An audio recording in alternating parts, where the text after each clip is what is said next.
Hello dear students, welcome in ASC starter. Dear students, आज मैं आपको असेसमेंट वर्कशीट 7 करवाने जा रहा हूँ। ये साइंस की क्लास 9 की रहेगी, 22 अक्टूबर की रहेगी। ठीक है, तो साइंस की ये जो वर्कशीट है ना, ये आपके चैप्टर नंबर 8 से रिलेटेड है। ठीक है, लास्ट ईयर मैंने बहुत अच्छे से समझाया था। ठीक है, एक वीडियो आपको वो भी मिल जाएगी डिस्क्रिप्शन में। वो आप जब शुरू में देखेंगे तो हिंदी मीडियम में लगेगी आपको, लेकिन मैंने उसमें इंग्लिश में भी बहुत कुछ बता रखा है। आप चाहे तो वो भी देख सकते हैं, उस चैप्टर की अंडरस्टैंडिंग अच्छे से आपको आ जाएगी। डिस्क्रिप्शन में लिंक प्रोवाइड जरूर करूँगा मैं। अब देखिए, पहला क्वेश्चन है और इसमें भी अच्छे समझाऊँगा। जैसे कि आप जानते हैं, मैं पूरी कोशिश करता हूँ कि जो वीडियो है उसमें बहुत अच्छे से आपको समझा सकूँ। देखिए, पहला है, from the given velocity time graph of an object it can be inferred that the object is. देखिए, मैं आपको बताता हूँ। देखिए, दो प्रकार से ग्राफ को हम बना सकते हैं। एक होता है डिस्टेंस टाइम ग्राफ, ठीक है, यहाँ पर एस मतलब डिस्टेंस, और एक होता है टाइम मतलब टी। और यहाँ पर जो है ना, ये वी और टी लिखा है, तो इसे बोलेंगे वेलोसिटी टाइम ग्राफ। तो ये कह रहा है कि जो वेलोसिटी टाइम ग्राफ में ये जो लाइन बनी हुई है ना, ये एक्स एक्सिस के पैरेलल है। हाँ या ना, इसे एक्स एक्सिस बोलते हैं ना, इसे एक्स एक्सिस बोलते हैं ना। ये किसके पैरेलल है? ये वाली जो लाइन है किसके पैरेलल है? एक्स एक्सिस के पैरेलल है। तो डियर स्टूडेंट, ये जो लाइन एक्स एक्सिस के पैरेलल होती है ना, और अगर वेलोसिटी टाइम ग्राफ होता है, तो हम इसको बोलते हैं कि जो गाड़ी चल रही है ना, वो यूनिफॉर्म मोशन में चल रही है। मतलब कहने का ये है कि जैसे 4 घंटे में आप गए 100 किलोमीटर, फिर अगले 4 घंटे में फिर 100 किलोमीटर गए, तो मतलब एक ही स्पीड से, ठीक है, आप गाड़ी को चलाते जा रहे हैं। तो याद रखना कि जब भी एक्स एक्सिस के पैरेलल होती है, क्योंकि एग्जाम में ना एक्स एक्सिस के पैरेलल भी पूछ लेता है कि बोलते हैं वेलोसिटी टाइम ग्राफ में एक्स एक्सिस के पैरेलल से क्या बोलते हैं। ऐसे यहाँ पे पिक्चर बना के दे दी तो आपको बहुत आसानी से बता सकते हैं आप कि ये क्या है, यूनिफॉर्म मोशन है। समझ में आ गई यूनिफॉर्म मोशन क्यों है? क्योंकि इसका मतलब यह है कि जो टाइम बीत रहा है ना, टाइम तो बढ़ेगा, आप एक ही स्पीड से गाड़ी चला रहे हैं। ठीक है, याद रखना ये वेलोसिटी टाइम ग्राफ है, और एग्जाम में यही क्वेश्चन अगर आ जाए और ऐसे पैरेलल लाइन डाल दे और यहाँ पे एस और टाइम लिख दे, मतलब यहाँ डिस्टेंस और टाइम लिख दे, तो इसका मतलब ये गाड़ी रुकी हुई है, टाइम बीत रहा है, डिस्टेंस बढ़ी नहीं थी। तो अगर एस और टी वाला आता है तो इस लाइन का मतलब होता है कि गाड़ी रुकी हुई है, रेस्ट में है। किस में है? रेस्ट में। लेकिन अगर वी और टी आ जाता है तो इसका मतलब होता है डियर स्टूडेंट कि गाड़ी जो है एक ही स्पीड से चल रही है, एक ही, मतलब इसलिए इसे बोलेंगे यूनिफॉर्म मोशन। समझ में आ गया? तो पहले वाले का आंसर है ए। क्लियर हो गया? मैं बाकी ऑप्शंस नहीं पढ़ूंगा, ठीक है, जो मेन है वो मैं आपको बताऊंगा। ठीक है, रेस्ट का मतलब आपको समझ में आ गया क्या होता है? रेस्ट का मतलब तो गाड़ी रुकी हुई है, और अगर यहाँ पर डिस्टेंस और यहाँ पर टाइम आता है और ये लाइन पैरेलल हो जाती है तो हम इसको क्या बोलेंगे? रेस्ट में है। ठीक है, इसका फ़र्क पड़ता है, मैं बार बार बता रहा हूँ, क्योंकि मेरा मेन पर्पस केवल असेसमेंट करवाना नहीं होता। ठीक है, उसके थ्रू और चीज़ें मिल जाए वो, ठीक है, कोशिश करता हूँ मैं। अब देखिए सेकंड क्वेश्चन है कि वेलोसिटी टाइम ग्राफ जो ऑब्जेक्ट का होता है, ठीक है, वो यहाँ पर आपको दे रखा है और आपको बता रहा है कि, आपसे पूछ रहा है कि इनमें से कौन सी चीज़ है। देखिए, अगर वेलोसिटी और टाइम ग्राफ लिखा है और यहाँ पर बिल्कुल पहले लाइन है जो अभी हमने पढ़ी थी, तो इसका मतलब यूनिफॉर्म मोशन है। ठीक है, सुन लो क्या यूनिफॉर्म मोशन है, ये हमने पढ़ा था ना अभी। लेकिन अगर वेलोसिटी टाइम ग्राफ हमें दे रखा है और ये नीचे की तरफ जा रहा है तो इसको बोलते हैं यूनिफॉर्म रिटार्डेशन। ठीक है, और अगर ये पिक्चर ऐसी बनी आ जाती, देखो ये बिल्कुल सीधी लाइन जा रही है, सीधी जानी चाहिए, ठीक है, और ये वेलोसिटी और टाइम है, अगर ये लाइन ऐसे आ जाती तो इसे बोलते यूनिफॉर्म एक्सेलरेशन। सुन रहे मेरी बात? क्योंकि यहाँ पर जो है ना, आपकी जो स्पीड है ना, जो आपकी स्पीड है वो निरंतर घटती जा रही है। ठीक है, गाड़ी में सुना एक्सेलरेटर सुना होगा आपने, तो जब हम धीरे करते रहते हैं ना, स्पीड कम करते रहते हैं, तो वो हो जाता है बच्चों रिटार्डेशन। ठीक है, तो डिक्लेरेशन भी आपने कहीं सुना होगा, तो इसका आंसर सी है। क्लियर हो गया? ठीक है, यूनिफॉर्म वेलोसिटी समझ में आ गई, ये यूनिफॉर्म वेलोसिटी है। ठीक है, तो इसका आंसर क्या है? दूसरे वाले का सी। ठीक है, आंसर भी बार बार बताता हूँ क्योंकि कई बच्चे थोड़ा आगे करके देखते हैं, उन्हें भी परेशानी ना हो। ठीक है, अब देखिए थर्ड, ये कह रहा है slope of A velocity time graph gives. ये कह रहा है जो स्लोप होता है वेलोसिटी टाइम ग्राफ का, ये देखिए, ये जो स्लोप जा रहा है, ठीक है, ये जो स्लोप है ना, ये देखो यहाँ दोबारा वही वेलोसिटी टाइम ग्राफ है, वेलोसिटी और यहाँ टाइम है। तो ये कह रही है जो स्लोप, ये जो लाइन जा रही है, ये क्या बताता है? डिस्टेंस बताता है, डिस्प्लेसमेंट बताता है, स्पीड बता देता है, एक्सेलरेशन बताता है। क्योंकि यहाँ स्लोप लिखा है ना, तो हम ये मान के चलेंगे ऊपर की ओर ही जा रहा है, ठीक है। तो ये एक्सेलरेशन को ही शो करता है। किसको शो करता है? एक्सेलरेशन को शो करता है, ठीक है। क्योंकि जो डिस्टेंस होती है ना, वो ये लाइन शो इधर की तरफ शो किया जाता है, ठीक है। और ठीक है, और जो डिस्प्लेसमेंट पता है आपको क्या होती है? अच्छा, डिस्टेंस और डिस्प्लेसमेंट के बारे में भी बताऊँगा, अभी आगे बताता हूँ। तो इसका जो आंसर आपको समझ में आ गया, सी है इसका भी। तीसरे का एक्सेलरेशन है, स्लोप बोलेगा, ठीक है, तो एक्सेलरेशन हो जाएगा, ठीक है। समझो कि अगर यहाँ पे डीकलेरेशन भी दिया होता ना, या रिटार्डेशन दिया होता, तो उस पर भी हम टिक कर देते, ठीक है। देखिए अब आ जाइए फोर्थ क्वेश्चन पर। ये फोर्थ क्वेश्चन में कह रहा है which of the following can sometime be zero. ये कह रहा है इनमें से कौन सी चीज़ जीरो हो सकती है। अब आपको मैं बताता हूँ डिस्टेंस और डिस्प्लेसमेंट के बारे में, ठीक है। तो देखिए अगर आप इस पॉइंट पर हैं, आप इस पॉइंट पर हैं और आप ऐसे चले गए, ये 4 मीटर आपने गए, कितने मीटर गए? 4 मीटर। तो अगर आपसे पूछे डिस्टेंस कितनी है, डिस्टेंस कितनी है, आप बोलोगे सर 4 मीटर ही तो गए हैं, तो 4 ही तो होगी, हाँ 4 ही होगी। अगर आपसे कोई पूछे डिस्प्लेसमेंट कितना है, बोलोगे सर आपने बताया नहीं डिस्प्लेसमेंट कितना है, तो डिस्प्लेसमेंट बताऊंगा, समझो पहले। तो अगर यहाँ से यहाँ तक गए हैं ना, तो डिस्प्लेसमेंट भी 4 ही होगा, डिस्प्लेसमेंट भी 4 ही होगा। सुन रहे मेरी बात? अब सुनो जो मैं आपको बताने जा रहा हूँ, यहाँ पे समझ में आएगा। देखिए आप यहाँ ए पॉइंट पे थे, आप ये 4 मीटर गए, फिर आप मुड़ गए 2 मीटर पे आ गए, फिर आप मुड़ गए, फिर आप 4 मीटर पे आ गए, ठीक है। ये बी पॉइंट है, ये सी पॉइंट है, और यहाँ पर जो डी है, ठीक है। ये बिल्कुल इसके बराबर मान के चलना है, ये जितना यहाँ से चला यहाँ पर भी उतना है, ठीक है। तो अगर आपसे कोई पूछे डिस्टेंस कितनी है, तो आप कितनी डिस्टेंस बताओगे? कितने बताओगे? 4, 2 और 4 कितने हो गए? 10 हो गए, 10 बताओगे ना। अगर आपसे कोई डिस्प्लेसमेंट पूछे, क्या पूछे? डिस्प्लेसमेंट। तो अगर कोई डिस्प्लेसमेंट पूछेगा ना आपसे, तो डिस्प्लेसमेंट का मतलब होता है पहला वाला बिंदु, इनिशियल पॉइंट बोलते थे, क्या बोलते हैं? इनिशियल पॉइंट, और लास्ट वाला बिंदु यानी कि फाइनल पॉइंट, इनके बीच की शॉर्टेस्ट डिस्टेंस क्या बोला जाता है? Shortest distance.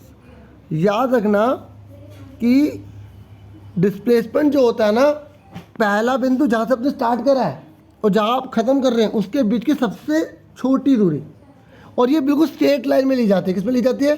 आप ये घुमा घुमा के नहीं जाओगे, बिल्कुल स्ट्रेट जाओगे इससे। तो ये कितना है? ये 2, तो इसका आंसर 2 आ गया। समझ में आ गई? चलो और देखो, ये देखिए अगर मान लो मैं यहाँ से स्टार्ट करता हूँ, फिर ऐसे मुड़ता हूँ, फिर ऐसे मुड़ता हूँ, फिर वापस उसी पॉइंट पे आ गया।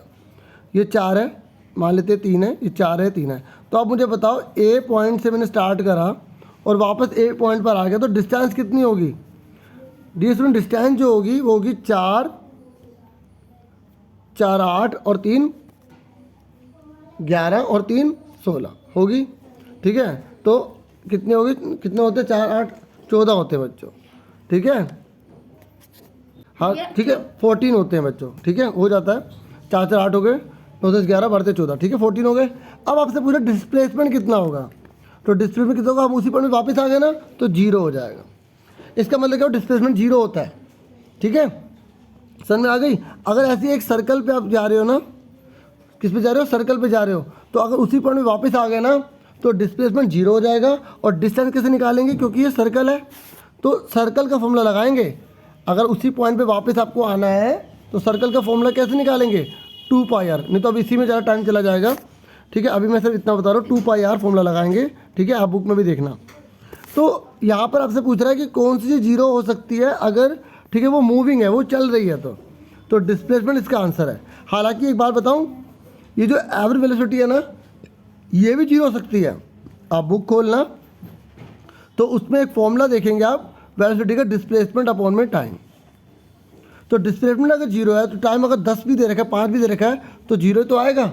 लेकिन ये ऑप्शन में ना इन्होंने डिस्प्लेसमेंट के लिए जगह नहीं दी। यहाँ पर जो है ना, डिस्प्लेसमेंट का अलग दे दिया ऑप्शन, और एवरेज वेलोसिटी का अलग दे दिया, ठीक है। अच्छा दे रखा है बच्चों, ये लिखा सी, तो इसका आंसर जो है फिर सी हो जाएगा, ठीक है। क्योंकि एवरेज वेलोसिटी और डिस्प्लेसमेंट दोनों के दोनों क्या हो जाते हैं?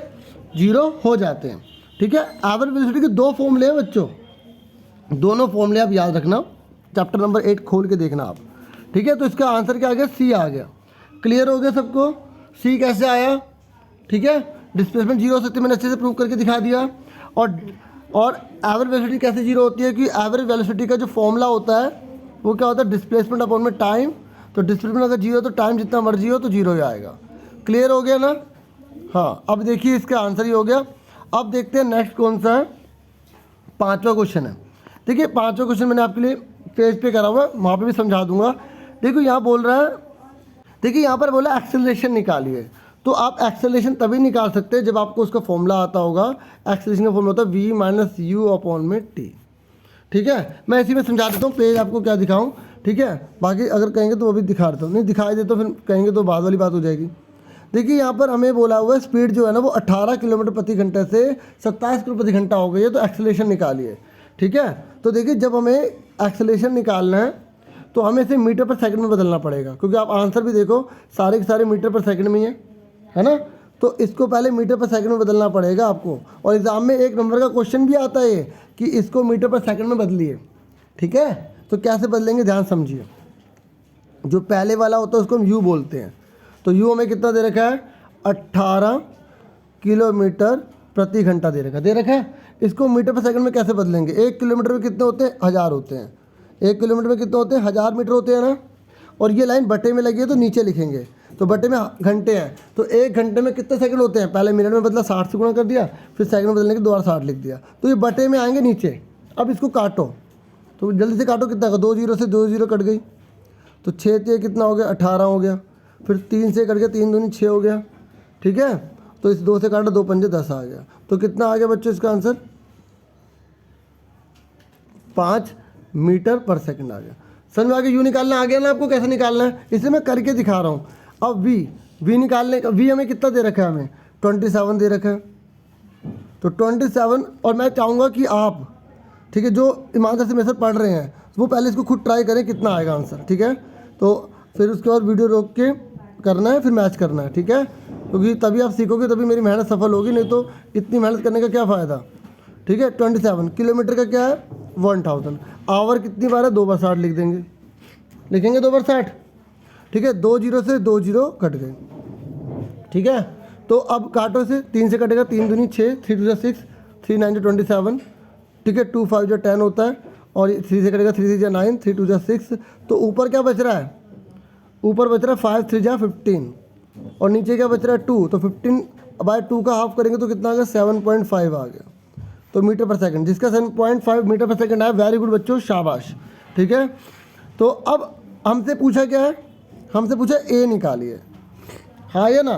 तो पहले एक बार क्वेश्चन देख लेते हैं। तो ए पूछा है ना हमसे, ठीक है, तो ए पूछा है, और हमें टाइम कितना दे रखा है, यहाँ देखिए 10 सेकंड दे रखा है ना, 10 सेकंड दे रखा है ना। तो 10 सेकंड फटाफट करेंगे। फॉर्मूला क्या होता है, ए का फॉर्मूला क्या होता है, वी माइनस यू अपॉन में टी होता है ना। तो वी कितना दे रखा है, जल्दी बताओ। हमने वी कितना निकाला है, 7.5। मैं यूनिट नहीं लिख रहा, समझ लो। यू कितना दे रखा, 5, टाइम कितना देगा 10। तो 7.5 में से 5 के कितने बचे, 2.5 बचे, 2.5 बचे, बटे में क्या है 10, बटे में क्या है 10। ठीक है, और तो अब इसको डिवाइड करोगे तो पॉइंट इधर खिसक जाएगा। ठीक है, ये आप ऐसे कर लो, पॉइंट हटाया तो 25/100 हो गया, तो 0 की जगह 5 आ गया, फिर इस 0 की जगह 2 आ गया, 1 की जगह पॉइंट लग गया, तो 0.25 आ गया। और 0.25 आएगा मीटर पर सेकंड स्क्वायर आएगा। क्या आएगा, मीटर पर सेकंड स्क्वायर। देखो स्क्वायर क्यों आया, ये इसकी ऐसा यूनिट होती है एक्सेलरेशन की। आखिर ये क्यों आया, देखो आंसर तो आपको समझ में आ गया, 0.25 मीटर पर सेकंड स्क्वायर आ गया। कई बच्चों की कन्फ्यूजन होती है, कई बच्चों को कन्फ्यूजन होती है कि सर यहाँ पर ये स्क्वायर क्यों लगा। देखो मैं बताता हूँ आपको। ऊपर जो है हमारा आंसर कितना आया था, 2.5 मीटर पर सेकंड आया था, क्योंकि मीटर पर सेकंड था ऊपर। 7.5 में से 5 जाएंगे तो मीटर पर सेकंड बचा, नीचे कितना 10 सेकंड। तो देखो ये सेकंड भी बटे में है और ये भी बटे में है, तो बटे बटे कितने सेकंड हो गए, 2 हो गए ना। तो जब इसको हमने भाग करा तो 0.25 आया मीटर, सेकंड कितना हो गया, 2 हो गया, तो स्क्वायर लग गया। अब समझ में आया कि इसके ऊपर स्क्वायर क्यों लगता है, क्लियर हो गया इस पर स्क्वायर क्यों लगता है। ये इसका आंसर डी आ गया, समझ में आ गया। अब आगे देखिए छठा क्वेश्चन, समझ में आ गया। पांचों क्वेश्चन क्या आ गया इसका आंसर, ठीक है 0.25 आ गया, क्लियर हो गया। एक बार लास्ट में कोशिश करूँगा सारा आंसर भी आपको बता दूँ, ठीक है ना। तो क्योंकि बच्चे समझ रहे हैं तो बाद में इन्हें दिक्कत ना होगी, ढूंढते रहेंगे, परेशानी होगी। छठा देखिए, ये कह रहे एक पर्सन है, वो एक बॉल को फेंकता है ऊपर की ओर, ठीक है। और it rises to height 50 meter, देखो 50 मीटर तक ऊपर चली गई, 50 मीटर तक चली गई। तो ये कह रहा वापस भी आ गई, भाई ऊपर से नीचे आएगी, ग्रेविटी है, नीचे आएगी आएगी। तो ये कह रहा है इनमें से कौन सी बात सही है। ये कह रहा है टोटल डिस्टेंस जो है वो जीरो हो जाएगी। भाई डिस्टेंस जीरो हो सकती है अगर वो चलिए तो, अभी मैंने समझा था ना, ऐसे ऐसे हम घूम के गए, जीरो हो सकती थी, नहीं हो सकती थी ना। इसका आंसर आप खुद ट्राई करना पहले, ठीक है। और डिस्प्लेसमेंट कह रहा है जीरो हो जाएगा, होगा नहीं होगा जीरो, वेरी गुड, जीरो होगा, शाबाश। क्यों होगा जीरो, क्योंकि मैंने आपको बताया था कि अगर कोई चीज़ जहाँ गई और वापस वहीं पर आ गई, उसी पॉइंट पे आ गई, तो वो जीरो हो जाता है। बताया था ना मैंने आपको, चाहे वो ऊपर जाए, टेढ़ी मेढ़ी कैसे मर्जी जाए, ठीक है, वापस अगर उसी जगह पे आ गई ना तो वो जीरो होगा, बताया था ना मैंने। तो ये आंसर मुझे पूरी उम्मीद है जिन बच्चों ने शुरू से पूरा समझा है ना अभी, तो उन्होंने बोला होगा सर ये मुझे लग रहा है या मेरा यही आंसर है, ठीक है। वेरी गुड बच्चों, शाबाश, ऐसे ही बच्चे पढ़ें, ठीक है। समझ में आ गया ना सबको, क्लियर हो गया ना अच्छे से, ओके। चलो 7 देखा हमें टाइम लगा, शुरू के क्वेश्चन में ज़्यादा टाइम लगा, अब लगा टाइम नहीं लगा, क्योंकि कंसेप्ट समझ में आ गया ना। अब देखिए 7वां क्वेश्चन, ये कह रहा है कि आप बताइए कि कितनी डिस्टेंस चली होगी अगर 20 से 30 पे चले गए। अगर हम 20 से या 30 पे चले जाएंगे तो कितने डिस्टेंस कवर होगी। तो देखो डिस्टेंस निकालने का फॉर्मूला आपको पता है ना क्या होता है। डिस्टेंस निकालने का फॉर्मूला क्या होता है, बताइए क्या होता है फॉर्मूला, स्पीड इनटू टाइम होता है। अब स्पीड की जगह वेलोसिटी लिख लोगे तब भी एक ही बात है, ठीक है। तो आप खुद सोचिए, हमें बोला गया है कि ये जो बोला है 20 से 30, यानी कि ये जो यहाँ से यहाँ तक, ये जो गया ना पर्सन यहाँ से यहाँ तक कितना चला है, तो यहाँ की डिस्टेंस कितनी है यहाँ पर, तो 20 की 20 में गुणा करो, कितना आ गया 400, ठीक है। और ये कितना है, क्योंकि मैंने क्या कर रहा हूँ डिस्टेंस निकालने के लिए स्पीड इनटू टाइम कर रहा हूँ, स्पीड इनटू टाइम कर रहा हूँ। और 30 है ना, ये 30 है ना, तो 30 यहाँ 30 को मल्टीप्लाई करो 20 से, तो कितना आ गया 600। तो 600 में 400 को कितने आ गया डिस्टेंस, 200 मीटर चला है। कितना चला है, 200 मीटर दे रखा तो मीटर चला है। तो ये तो आंसर इजी था, ठीक है। एक बार मैं दिखाता हूँ मैंने कैसे करा, ठीक है, थोड़ा डिटेल में दिखा देता हूँ। देखो ये मैंने आपको अभी करवाया था ना, हो सकता है अब आपको उल्टा पढ़ रहा हूँ क्योंकि मैंने अभी एडिट नहीं करा इसमें, ठीक है। तो ये हो गया, ये पहला अभी करवाया था मैंने आपको, 5वां करवाया था ना, ठीक है। ये मैंने रिटर्न में करा हुआ था आपके लिए, ठीक है। और उसके बाद अगला देखो, ठीक है, ये देखिए किस तरीके से लिखा जाता है, क्योंकि इस बार लिखना तो नहीं है ना, इस बार आपको खाली MCQ करना है, तो इसलिए मैंने रफ के तरीके से बताया था। 400 आया था, 600 आया था, उसके बाद जो है हमें क्या करना था, ठीक है, घटा देना था, ठीक है। तो कितना आ गया, 600 में 400 कितने बचे, 200 बचे, ठीक है ना, समझ में आ गया। तो हिंदी इंग्लिश इस तरीके से दोनों में लिखा हुआ है, आप हिंदी वाला हिंदी में देखिए, ओके। चलो अब वापस चलते हैं क्वेश्चन की तरफ। देखिए अब हम कर रहे हैं 8th क्वेश्चन। ये कह रहा है what will be the retardation of the object. मैंने आपको बताया था ना, देखो जब ऊपर की ओर जाता है तो उसे हम क्या बोलते हैं, एक्सेलरेशन बोलते हैं, लेकिन यहाँ VOT लिखा होना चाहिए, बताया था ना मैंने। लेकिन अगर हम नीचे की तरफ जाते हैं ना डियर स्टूडेंट्स, तो वो रिटार्डेशन होता है, ठीक है। तो ये कह रहे हैं जो P पार्ट है ना इसका, ये पूरा का पूरा रिटार्डेशन बताइए कितना होगा। तो इसका आपको क्या लगाना है, फॉर्मूला लगाना है। और फॉर्मूला रिटार्डेशन हो या एक्सेलरेशन हो, क्या फॉर्मूला होता है, A = V - U/T होता है ना। तो बस ये फॉर्मूला लगाएंगे, आंसर पाएंगे, ठीक है। अब 8वां क्वेश्चन देखिए अच्छे से आप,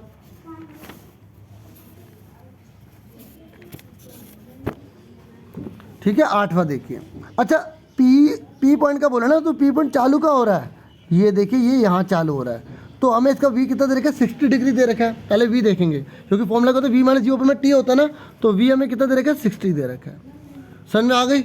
और हमें U कितना दे रखा है, बताओ U कितना दे रखा है, 70 लूँगा या 0 लूँगा। देखो इस V इससे देखा जाता है, तो U कितना है बच्चों, 0 है, क्योंकि गाड़ी रुक गई ना। और टाइम कितना है, टाइम कितना है, देखो मेरी बात सुनो, जो पहले वाला होता है ना उसे U कहा जाता है, जब हम यहाँ इस पॉइंट से ले रहे हैं ना उसे U कहा जाता है। और ये जो 0 पे आ गया ना, ये V है, V कितना है, 0 है, गाड़ी रुकी। तभी तो देखो जब वो घट रहा होता है तभी तो उसे रिटार्डेशन कहते हैं। अगर वो बढ़ रहा होता है ना V, तो उसे एक्सेलरेशन कहते हैं, ये याद रखना। अगर जैसे 60 से 50 हो रहा है, 60 से 40 हो रहा है, 30 हो रहा है, 10 हो रहा है, 0 हो रहा है, तो उसे रिटार्डेशन कहेंगे।